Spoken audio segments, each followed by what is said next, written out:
Fala pessoal, tudo bem com vocês? Hoje eu vou contar como foi o meu 7º período da faculdade de psicologia aqui na Universidade Federal Fluminense. Esse é um momento muito especial porque eu comecei o estágio obrigatório, estágio supervisionado, e é um momento de grande mudança assim da faculdade, né? Até então eu pegava 7, 8, 9 matérias por período, e nesse eu peguei 4 matérias mais o estágio. Né? A proposta desses vídeos de eu contar como foi cada período da universidade é eu contar como é que foi, o que eu aprendo, o que acontece lá, como funciona, né? Falar um pouco de como é que é as matérias, como são as disciplinas, como são os estágios e também um pouco da minha experiência pessoal com isso, né? Para contar. Acho que é válido, né, dar uma recapitulada. Se você quer mais detalhes, como foi o processo seletivo, por que eu escolhi fazer esse estágio, é interessante você dar uma olhadinha no vídeo do 6º período, que é o vídeo passado dessa série, e aí você vai ter mais detalhes sobre isso, tá?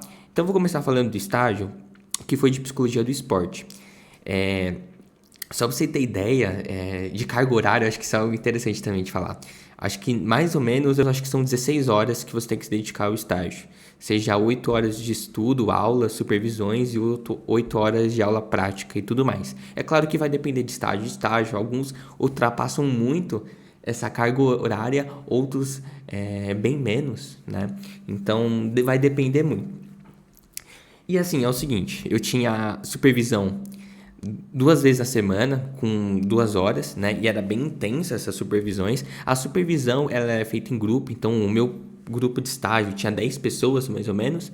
E aí, cada um ia contando como é que foi a sua semana e tudo mais, o que fez, o que tem que fazer, quais são os seus afetamentos e tudo mais, né? Perguntar pro professor o que eu faço agora, se tem alguma dica, se eu tô indo no caminho certo, nesse sentido, mais ou menos. Então, cada pessoa era ouvida, e como eram 10 pessoas ali, então tinha que ser algo muito bem dividido, muito bem estruturado para dar tempo de todo mundo falar.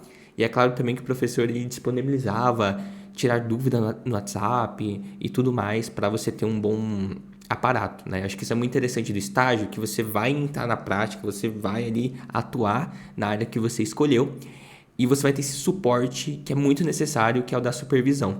Infelizmente, depois que a gente se forma, a gente não tem uma supervisão, né? A não ser que você contrate e tudo mais. Então, é nesse momento que é tipo assim, às vezes você fica ali, né, meio receioso, mas o momento de errar é agora, sabe? O momento de você tentar ali, porque pelo menos você vai ter um aparato ali de um professor experiente na área, no assunto. Bom, vou contar para vocês então como é que é meu estágio. Antes de contar a área que eu atuei, acho que é interessante eu dar um panorama geral do que é o estágio que eu fiz, né? Que foi na psicologia do esporte. Essa é uma área muito grande mesmo e pouco conhecida. A gente tinha vários tipos de atuação. Então, assim, você tem desde uma atuação individual até uma atuação mais grupal.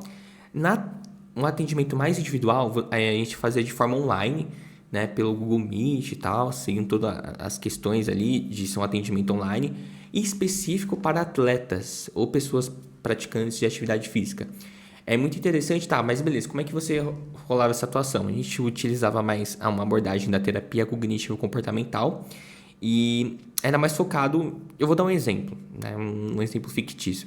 Imagina a seguinte situação de um atleta que ele é corredor e ele tem uma competição, né, daqui a um ano e ele quer se preparar.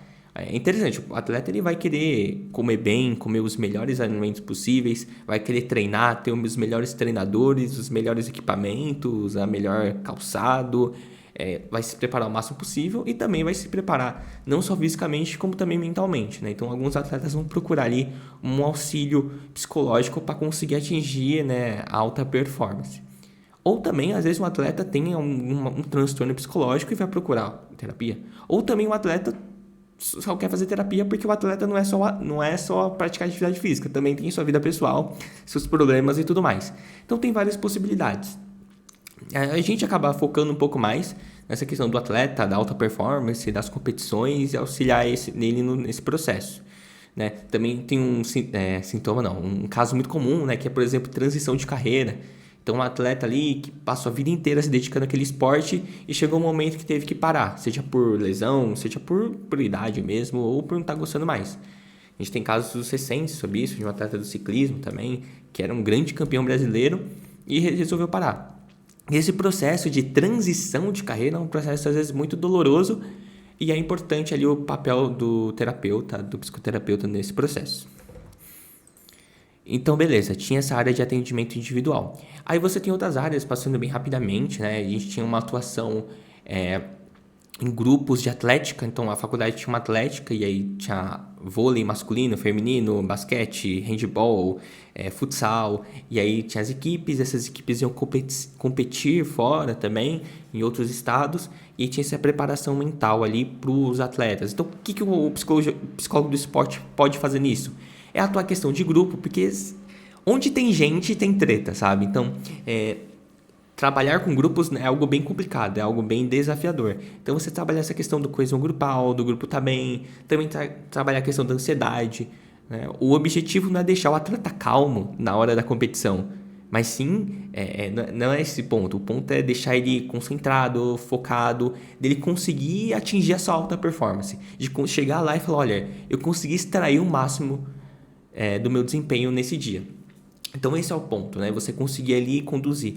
E às vezes trabalhar alguma questão de grupo, né? Lidar com um problema, resolução de problemas, resolução de conflitos, nessa questão. Também trabalhar técnicas, às vezes, de relaxamento para alguns atletas ficam muito nervosos ao ponto que não conseguem performar. É como se fosse um termômetro, sabe? Pensa um termômetro do carro ali, né? Aquele velocímetro, né? E aí o que acontece? Se a pessoa tá... Imagina assim, né? Esse cenário assim, né? Imagina, se a pessoa tá pouquíssimo ativada, ela não consegue performar bem, fica com dificuldade cognitiva. Agora, se ela tá bem no meio termo, assim, no ponto ideal, ela consegue performar super bem, porque ela tá entre o nível de ativação, né? Ok. Agora, se ela tá muito ativada, ao extremo, ela não consegue ali nem se concentrar, não consegue nem se focar. Fica ali muito ali hiperestimulado. A energia de ativação dela fica... A energia de ativação não, né? A ativação cerebral dela tá muito forte. Então, você acertar esse meio termo ali, para a pessoa conseguir atingir aquele nível de atenção plena, aquele nível de flow essencial para a sua atuação. Então, é você trabalhar essas questões de grupo também, questões de conflito, enfim, é um ramo muito... uma oportunidade muito grande, né, de você trabalhar em grupos e muitas possibilidades que você pode fazer. Enfim, tem vários tipos de possibilidades, né? Eu só estou citando um exemplo. Também tinha um trabalho em escolas, né? Às vezes com atletas que eram estudantes ao mesmo tempo, né? Também nessa mesma linha da atlética. Beleza.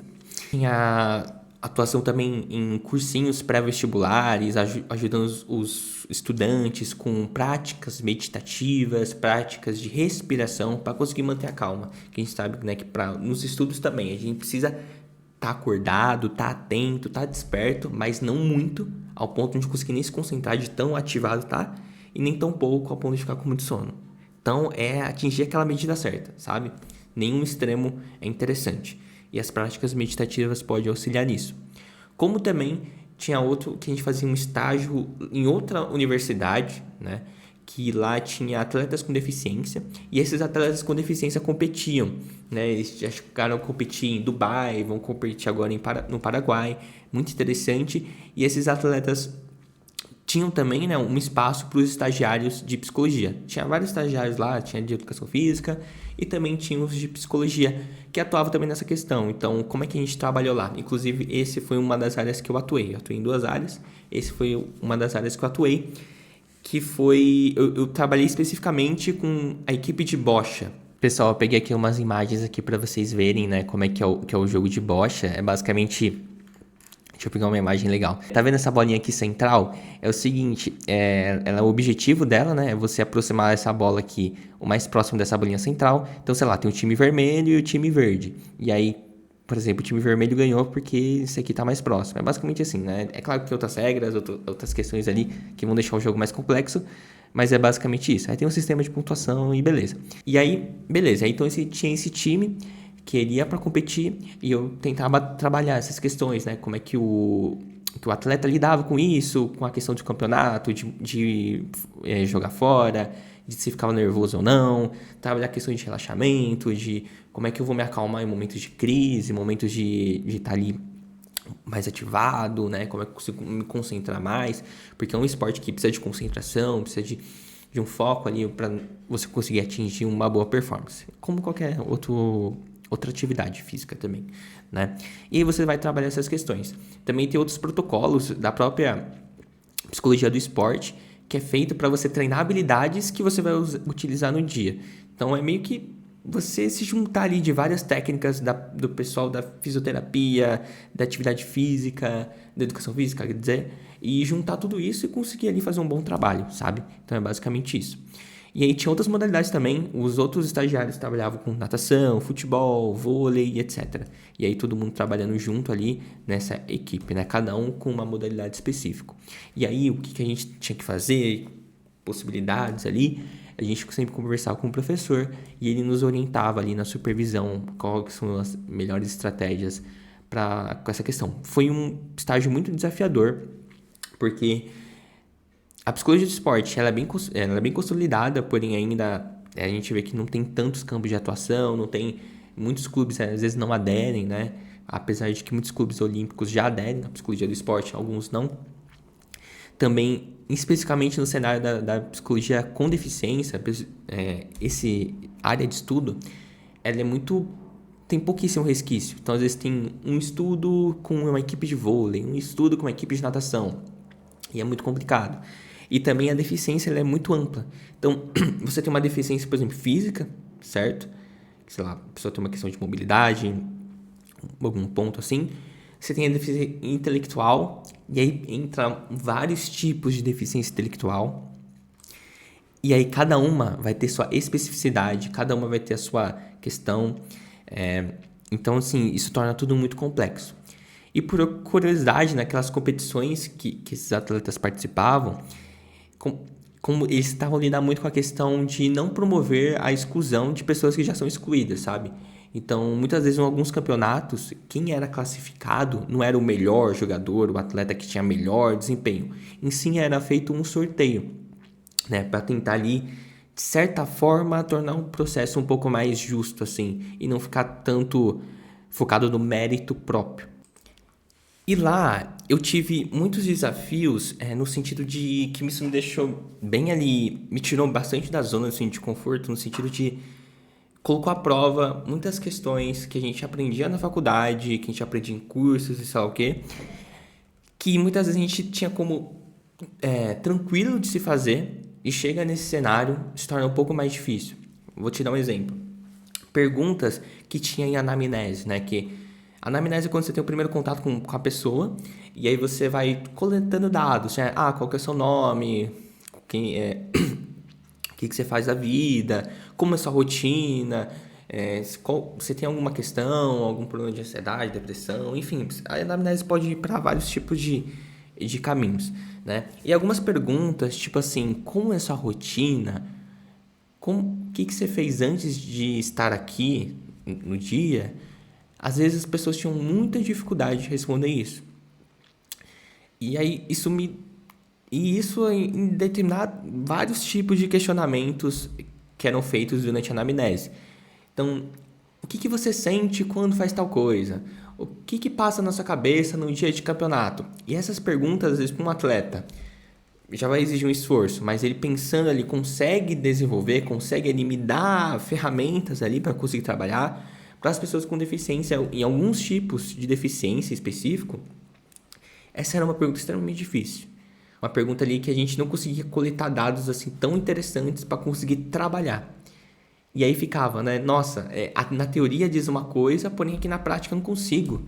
Né? Então você tentava adaptar, tentava dar exemplos, tentava ali conversar. Então a questão, quanto mais verbalizada era a terapia, quanto mais exigia ali da fala do paciente, mais se tornava difícil. Então esse foi um grande desafio para ser trabalhado ali nesse estágio e aprendi muito em relação a isso, né? E também me gerou um certo desconforto muito grande, no sentido de eu, às vezes, tentar fazer alguma coisa, mas não conseguia porque não conseguia adaptar ali o instrumento ou a técnica, né? Então isso mexeu bastante comigo, assim, eu falei, caramba, né? E agora, o que eu faço? E o sentimento também de nossa, acho que não tô fazendo nada, sabe? Então foi bem desafiador. Beleza. Bom, pessoal, agora eu vou contar um pouquinho pra vocês como foi a outra frente que eu atuo no estágio, que foi a frente das práticas meditativas nas salas de aula. E ponto. Qual que é a proposta disso? A gente sabe que muitas vezes os estudantes passam por processos de muitos desafios, né, durante a faculdade, cheio de ansiedade, estresse e tudo mais. E a gente pensou, né, em promover as práticas meditativas dentro da sala de aula. Ali pegam 10 minutinhos de uma aula e falam, pessoal, tudo bem? Eu gostaria de fazer uma prática meditativa com vocês, né? 5 minutinhos ali, e depois uma explicação de 5 minutos. E a gente faz essa prática ali, e eu depois vou conversar com vocês, ver se vocês se sentiram mais relaxados, mais focados durante a aula. E basicamente essa era a proposta, bem simplificadamente. E foi uma atividade assim, bem interessante, porque aprendi muito. Há um tempo já praticava meditação, já aquela mindfulness, e é um processo totalmente diferente quando você pratica de meditação, então você lá, escuta um áudio de meditação e você conduzir uma meditação. Então você tinha que ter um cuidado imenso em como que você fala, a voz, a entonação, o jeito que você vai gesticulando, o jeito que você vai conduzindo, o tom de voz, né? São vários tipos de componentes ali que são muito específicos para você conduzir. É diferente, por exemplo, eu fazer um seminário, fazer uma palestra, uma aula sobre tal coisa. O outro ponto é você fazer uma prática meditativa, você fazer uma intervenção de meditação. Nas terapias cognitivas comportamentais, às vezes utiliza muito do mindfulness.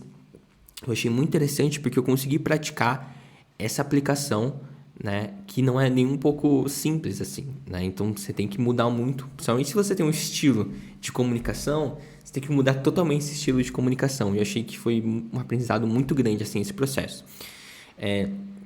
Se eu não me engano, tem até no Instagram. Gente, eu tentei procurar aqui no Instagram, só que no computador aqui não tá funcionando. Mas eu vou mostrar aqui pra vocês como é que foi esse processo todo o processo, né?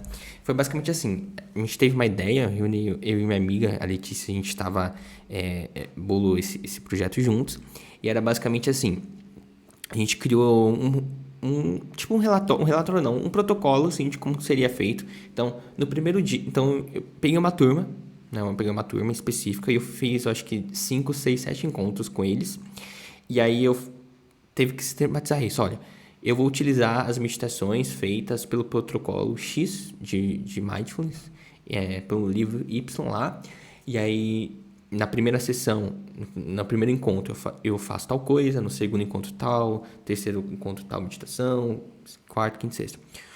Um dos objetivos era fazer todo encontro uma meditação diferente. Eu poderia sempre fazer a mesma, mas o objetivo era sempre fazer uma meditação diferente, para também aumentar o repertório das pessoas, de conhecer novos tipos de meditação.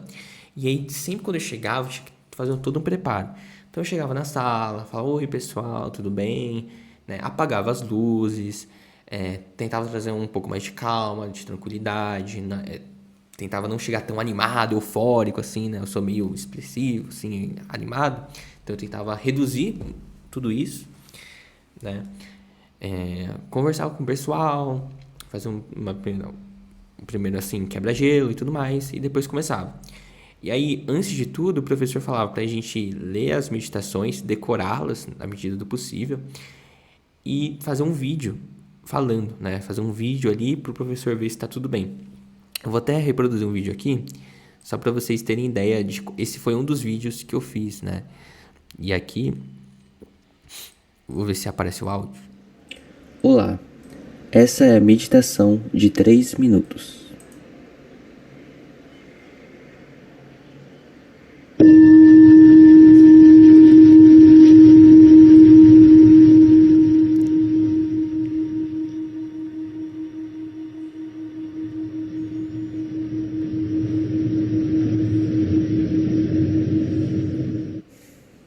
A primeira coisa que vamos fazer nessa prática é assumir uma postura bem definida, relaxada, digna, com as costas eretas, mas não rígidas, permitindo que nossos corpos expressem uma sensação de estar presentes e despertos.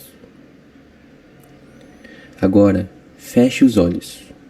O primeiro passo é estar consciente.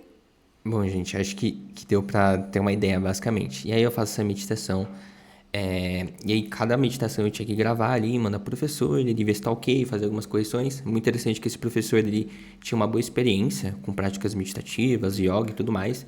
Então, assim, foi muito interessante, foi muito bom, assim, né, aprendi muito nesse sentido. E aí, fui fazendo, aplicando e tudo mais. E aí, a gente tinha esse na sala, e depois que terminava tudo isso, a gente convidava, pessoal, a gente vai ter uma sessão inteira de meditação às 6 horas no local X. E a gente fazia essas práticas, né? Aí eu já não conduzia, era outra pessoa, né? Que aí, porque as práticas meditativas normalmente não são de 10 minutos, 5 minutos, 3 minutos, né? Normalmente elas demoram 1 hora, enfim, depende de qual que é a linha e tudo mais.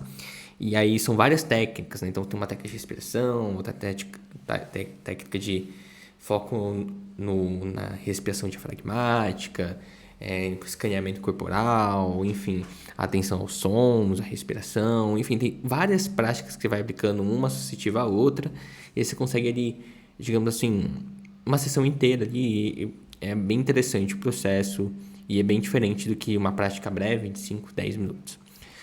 E esse era basicamente a atuação no estágio. Em linhas gerais, foi bem uma carga horária bem puxada, digamos assim. Então, tinha 4 horas de supervisão, mais 4 horas, assim, só de estudos fácil. Batia 4 horas, assim, de estudos, de preparação, seja para gravar vídeos, para ler sobre psicologia do esporte em geral, né? Aplicado à deficiência também.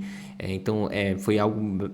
Foi bem ativo, né? Um processo muito de você ir lá e buscar e procurar referências, perguntar ao professor. Então, é um processo bastante ativo do estudante. Uma prática bem ativa, né? E foi muito interessante porque foi o primeiro estágio ali, então adquiri várias habilidades novas, né? Então isso foi bem legal. Bom, em linhas gerais foi isso, né? Se você tiver qualquer dúvida, pode me mandar aqui. E a gente vai ter mais um período, né? Mais 6 meses, 4 meses na verdade, né? Com esse estágio. Eu não sei como é que vai ser, se eu vou ter as mesmas atuações. Eu vou ver, eu acho interessante, né? Que a princípio eu pratique outras coisas, atue em outras áreas dentro da psicologia do esporte para ter uma visão um pouco mais ampla, né, de atuação. Bem, tudo bem, pessoal? Então agora eu vou contar para vocês como foi as matérias desse 7º período. Lembrando, qualquer dúvida que você tiver pode deixar aqui nos comentários. Uma das matérias que eu tive foi a abordagens contemporâneas de psicoterapia. A gente viu um autor muito famoso que é o Reich, né, que ele fez um livro ali falando sobre a peste emocional. A professora utilizou muito esse livro aqui, né? Análise do caráter de Reich. Bom, e basicamente, assim, o que eu posso dizer? Essa matéria foi uma matéria muito corporal, né? Por exemplo, a gente tinha aulas práticas, a gente deitava no chão, ficava fazendo movimento com os olhos, esticava os braços, ficava olhando 5 minutos, um para a cara do outro, assim, né? E movimentos, assim, coisas corporais. Uma matéria bem interessante nesse sentido. Andava na sala descalço, fazia rodas, assim, tornava algo muito corporal, sobre corpo, movimento, pré-movimento, gestos, e essas coisas assim. Beleza. A gente teve outra matéria também, que foi tópicos especiais em psicologia da saúde, que a gente falou sobre as PICs, né? São práticas integrativas complementares. Então, no SUS tem práticas como yoga, psicologia integrativa, práticas de meditação e outras práticas assim, que são práticas que visam ali, né, enxergar o ser humano de forma muito mais holística, trabalhar questões de corpo, de mente, tudo ali muito englobado, né, sair um pouco de uma lógica mais de medicamentosa, numa lógica mais diagnóstica, né, e ir para outras práticas, né. Muitas vezes são práticas oriundas de práticas orientais também, práticas milenares. Então, é mais ou menos nesse sentido. Então, foi interessante conhecer essas práticas, por exemplo, yoga. Sabe que o yoga não é só aquele yoga que a gente vê, sei lá, no YouTube, né? Que é uma prática de 15 minutos de yoga. Não, tem toda uma filosofia, uma forma de princípios, valores, uma cultura, uma questão muito ampla no sentido, né? Um estilo de vida ali. Então, você conhecer esse processo, como são práticas terapêuticas, né? Então, não é só o yoga em si, é transformar o yoga em uma prática terapêutica. Então, que tem ali uma finalidade e tudo mais. Então, é bem interessante. Outra matéria que nós tivemos foi tópicos especiais em cognição, que falou muito sobre sexualidade à luz das neurociências. Então, a gente falou de assuntos bem polêmicos, tipo, por exemplo, será que uma pessoa ela já nasce como seu gênero, seja quinta cultura ou não, também questões tipo, existem diferença entre homens e mulheres, né? Homens são mais propensos a fazer tal coisas em detrimento das mulheres, é uma criação cultural ou é uma criação mais biológica, genética? Então, as neurociências da sexualidade vão trabalhar muito com isso, é muito interessante também. Outra matéria que nós tivemos foi psicologia hospitalar. Nessa matéria, a gente viu basicamente o que faz um psicólogo hospitalar. É muito interessante que ele foge um pouco, né, das quatro paredes. Às vezes aquele atendimento beira-leito, aquele atendimento ali muito breve, muito focalizado, né? Então nós vimos como é que é a atuação, como é feito o atendimento, né? Todo um roteiro ali que você tem que fazer, como que ele ajuda a lidar com a equipe. Então, uma equipe que tem vários profissionais, às vezes tem um papel do psicólogo ali fazer aquela intermediação, né? E o paciente não está sabendo de nada, eles têm que ajudar o paciente e tal. Também vimos, ao falar de psicologia na área da saúde, a gente acabou falando sobre os princípios do SUS, como é que funciona essa integração, tudo, e os conceitos fundamentais ali do SUS também, que foi bem interessante, né? A princípio eu acho interessante a psicologia hospitalar, as possibilidades dela, né? A questão da residência também, né? É claro que a residência não é só hospital, também pode ser em outros setores. E foi bem interessante também. Em geral, a gente vai chegando nos finalmente, né? E a forma que a gente lida com as disciplinas vai mudando também. Foi o primeiro período que eu peguei pouquíssimas matérias. Antes pegava 7, 8, 9. Agora só peguei 4, né? E assim, é diferente, né? Chegando nos últimos períodos também, algo que marcou demais foi que eu peguei ali 3 optativas e uma só que não era optativa, que era obrigatória. Então, minha turma, que eu acompanhei desde o primeiro período, se fragmentou demais. Então, teve pessoas que eu não vi, né? Vi uma vez por semana. Eu estava acostumado a ver a pessoa 7 vezes na semana. 5 vezes na semana. Eu via uma vez a cada 15 dias. E às vezes na troca de aula. E aí não conseguia nem conversar direito. Então, assim, eu percebi um certo distanciamento, assim, um certo de... Não tinha tanto contato mais como era antes. Isso foi algo que eu achei, nossa, né? Que, poxa, uma pena, né? Mas é um processo natural que acontece também, que nos primeiros períodos você tem uma turma mais consolidada, depois vai se fragmentando bastante. Então é algo que me impactou, assim. Eu falei, nossa, poxa, né? Meus amigos ali já não vejo tanto. Mas está sendo bem interessante, né? O próximo período espero que seja bem legal, que eu vou tentar pegar um pouco menos de matéria, que eu tenho outras coisas para fazer, no sentido de outras matérias, outras coisas pessoais para fazer também nesse processo, seja cursos e afins. E, enfim, espero que eu consiga administrar melhor também. Acho que deu para administrar, não foi um período que eu falei assim, nossa, morri, tô morto. Não foi assim. Deu para administrar bem, né?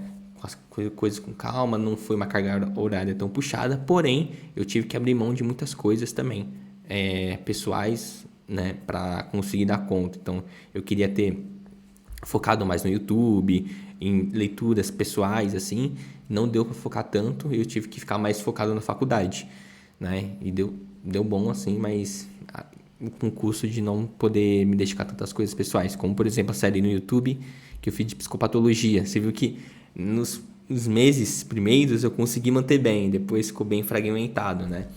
Porque tinha grandes prioridades, como por exemplo estágio. Acho que é interessante isso, que uma matéria você pode até levar, né, no banho-maria, lá, tudo mais. Chega no estágio, como tem outras pessoas dependendo de você, não é brincadeira não, né? Bom, pessoal, espero que vocês tenham gostado desse vídeo, e daqui uns 4, 5 meses eu faço o vídeo do 8º período. Inclusive que vai ter a seleção, né, para a monografia que vai acontecer nesse 8º período. Então provavelmente já vou contar para vocês meu tema de monografia. Tá chegando o final. Valeu, gente. Tamo junto e até a próxima.